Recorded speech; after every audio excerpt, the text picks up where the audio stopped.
October the 15th, and we are at the Sumpter Valley Railroad in Sumter, Oregon, and it's 6:30 in the morning. This is an all-day, 8-hour excursion. In fact, it's a 9-hour excursion, 7 a.m. to 4 p.m. Pulled by a Shay locomotive, and it's a narrow gauge, wood-fired Shay locomotive, narrow gauge versus the standard gauge.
These mounds of gravel were created by the dredge.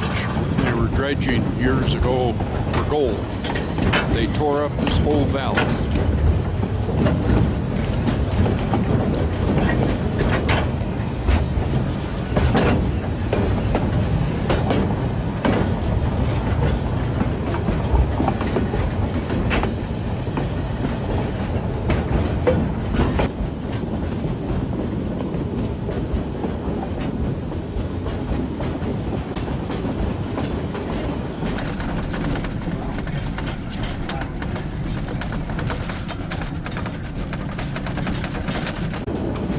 The dredge dredged up this entire valley, mile after mile.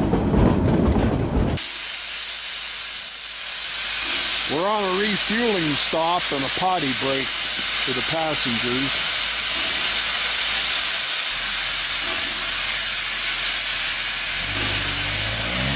As you can see, wood-burning logging locomotives were very, very labor-intensive. Many of the viewers will remember Buster Keaton's The General, where they were burning wood ties and anything else to make that engine go. Well, back in the day, the Sumpter Valley, all their locomotives on the main line and the logging line burned wood.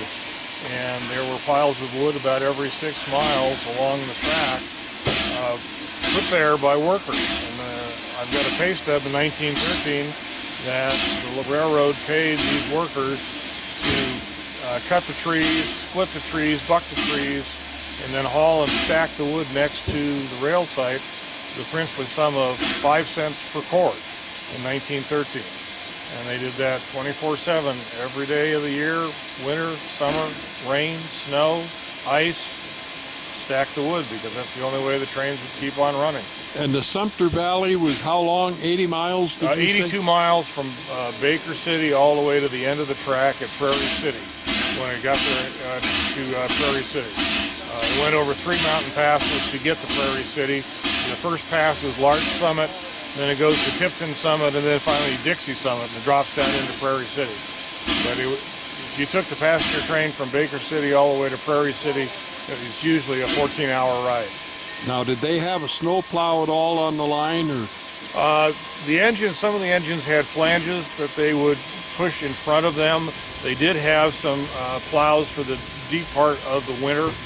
Sometimes when the railroad was snowbound with real deep snow, they would enlist some of the logging locomotives from the logging line and add those in, to the passenger train itself, just to push the plows. Now they were manual plows. They run 1 passenger train a day? Well, actually ran in the heyday in the between 1905 and 1920. They would run usually about a dozen passenger trains. Some of them just short trips out to Whitney and back, some of them to Sumter and back, some of them all the way to Prairie City, some from Prairie City backwards. So there wasn't all just one big train each day. There was usually a half a dozen trains.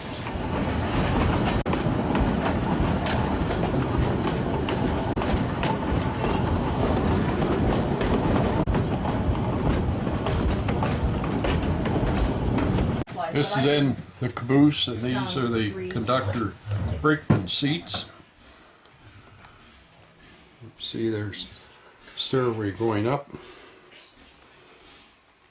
We're doing another run by on a pond. I elected to stay on board in the second caboose.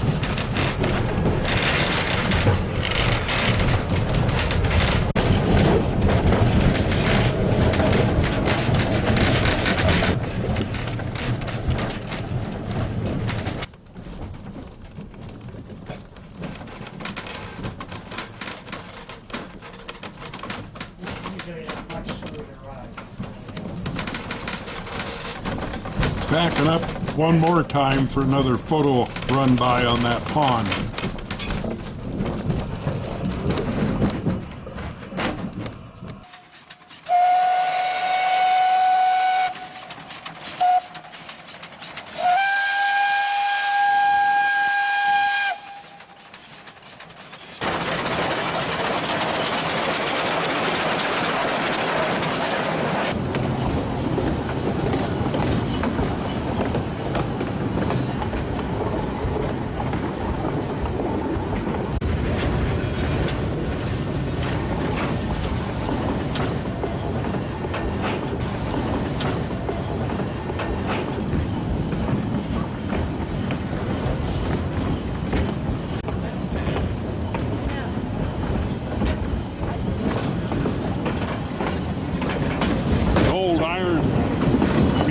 Showcase across the street.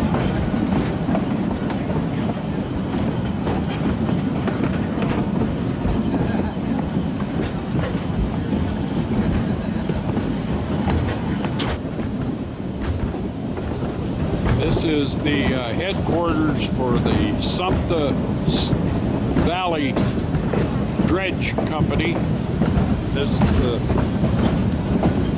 dredge. It's a museum type of thing. Hello, how are you? Fine, thank you.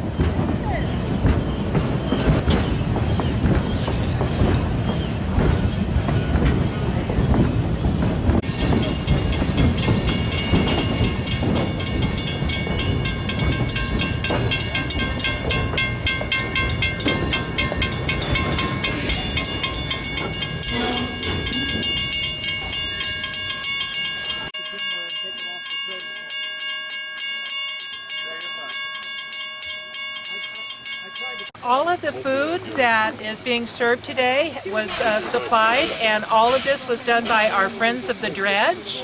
That is our volunteer group that assists us with all kinds of wonderful things that we do here at the Dredge. Well, it was good. They run the store, they do all of these kinds of events.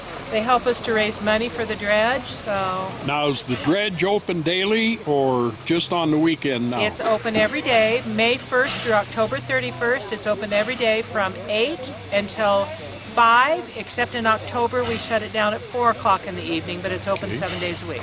Okay, thank you.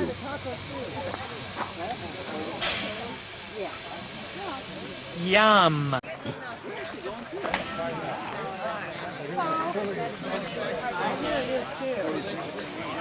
That's hot taco soup and strawberry rhubarb pie for dessert and pop, and not bad. It's better than I expected.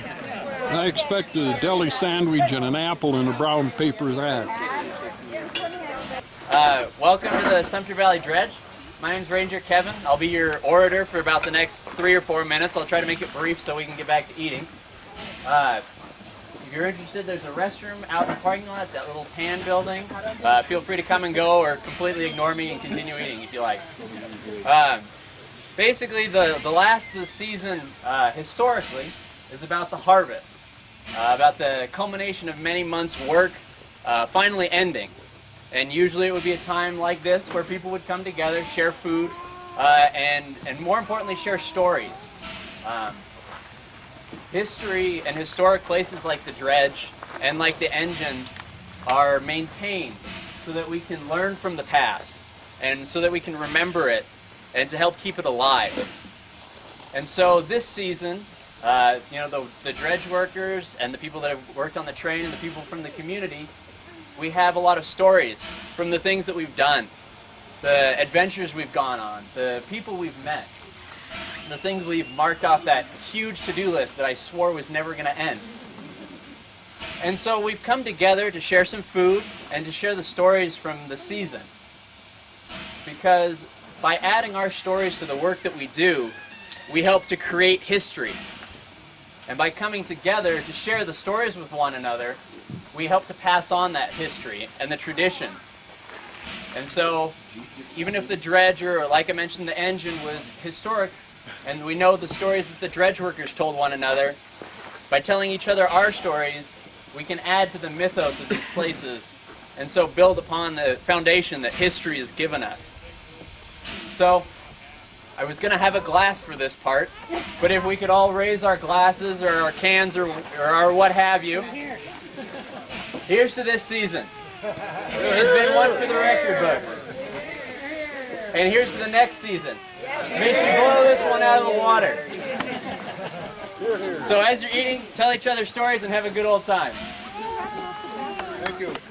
There was 2 or 3 of them all together, wasn't there? The Dredge, my name's Kevin.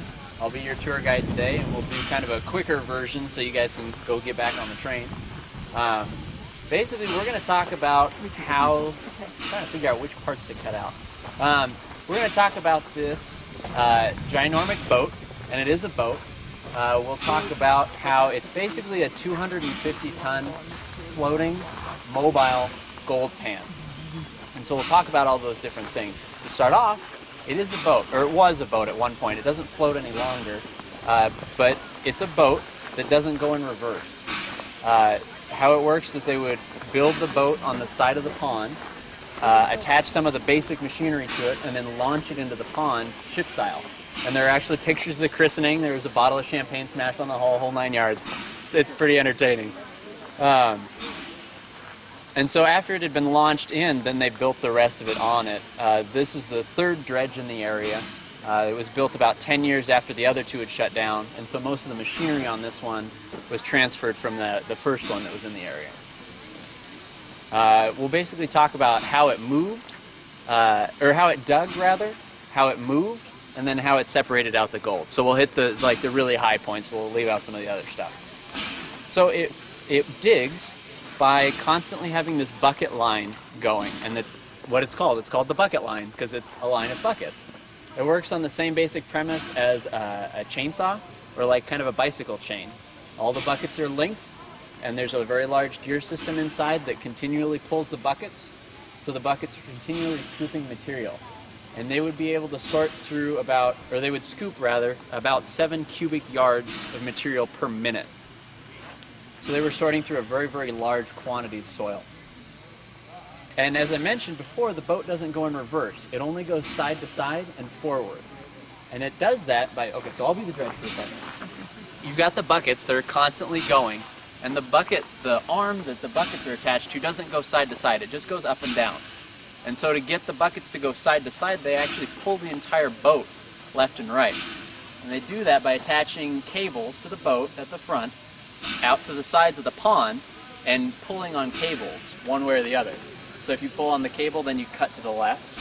Pull on the other cable, cut back to the right. Now, what did they have? A winch on the shore? Okay. Yeah, they're inside, and we'll show you those. Basically, they just work back and forth. They cut down about 6 inches at a time, down to 18 feet deep, and they raise the whole thing up. And then they pull winches that are attached to cables that are attached way out ahead of them. There's one that's way up by the office, up by the highway there. They were way far out ahead, and they would pull on both of those and move the boat forward. Drop the buckets back down, move side to side, and slowly serpentine their way through the valley. So we'll head inside, and I'll show you. Now, how many miles did they dredge? How many miles valley? About 8 square miles. About 8 square miles. Okay. This dredge started about 2 miles down, worked its way down to about the tip of Phillips Lake, and then back up here. Who owned the property at that time? Was it federal control and they just got a No, actually they had to purchase the land in order to dredge it at the time. And so it was basically the same area multiple times because they had to purchase the land.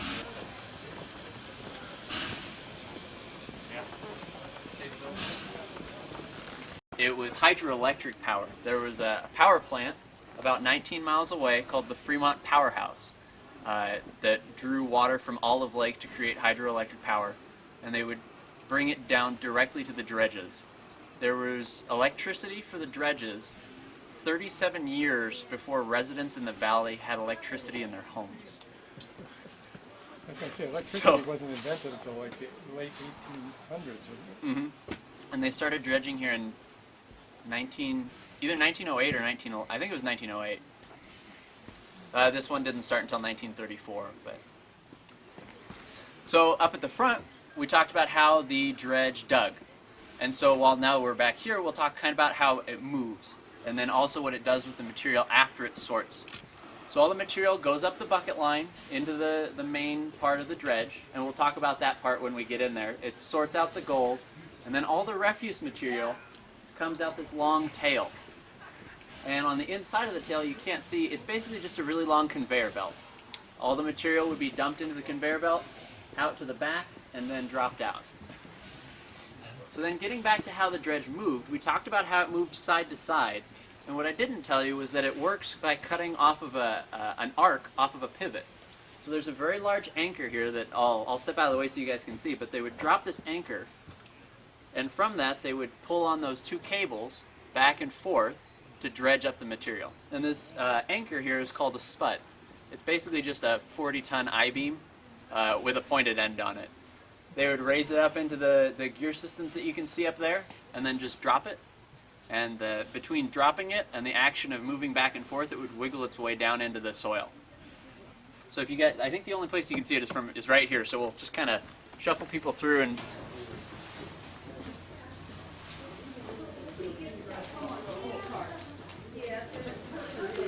The third one, the machinery from that one sat in the pond for about 10 years, and then was brought and added to this hull to create this dredge. And so all of the winches were operated by the gentleman that was in the room just above us, and you can see all the linkages that go up there. And he was called the winchman, and he made about $1.06 an hour after World War II, which was pretty good money from what I hear. And so every other day, they had to make sure that it was warm enough in here that the water wouldn't freeze. You can see this tan shielding here that goes along the length of the boat. The material would be dropped in at the left-hand side there and would travel behind that shielding. And what is behind that shielding is a 6-foot wide cylinder. It's about 37 feet long, and it has little holes cut in it. And that would be constantly spinning. They would flush about 3,000 gallons of water per minute across that material inside the constantly spinning device to wash the soil.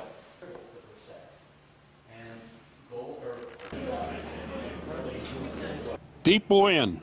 I'm headquartered out of here for 3 days. Good, clean motel.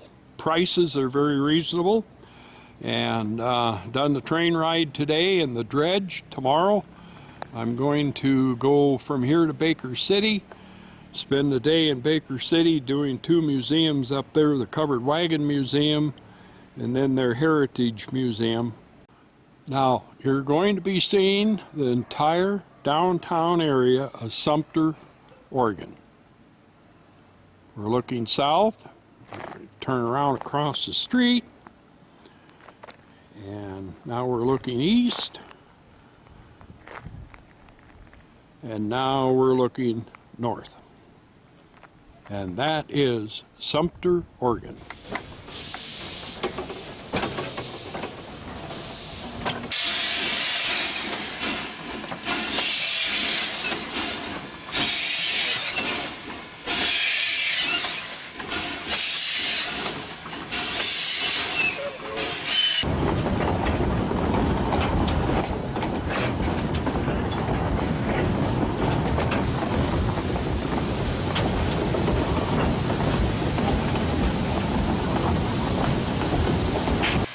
Well, they're gonna fuel up and water up, and they're going back for another hour excursion. But in the meantime, they're going to switch cars, do something with cars to get the engine turned around. Talking with a train buff back in the caboose, and he tells me that air pump is off his Shea locomotive on his farm outside of Tacoma, Washington. This train crew came down middle of the week and took the air compressor off in his Shea and brought it up here. They wouldn't be running today. Their air compressor went out totally, and they didn't have time to rebuild it. So they have to make parts for it in the machine shop. But they're going to rebuild their own compressor, and then they'll give this train buff back his compressor and put it back on his Shea. This is truly a wonderful experience. It's well worth the time and effort to come over and take this changing foliage special run.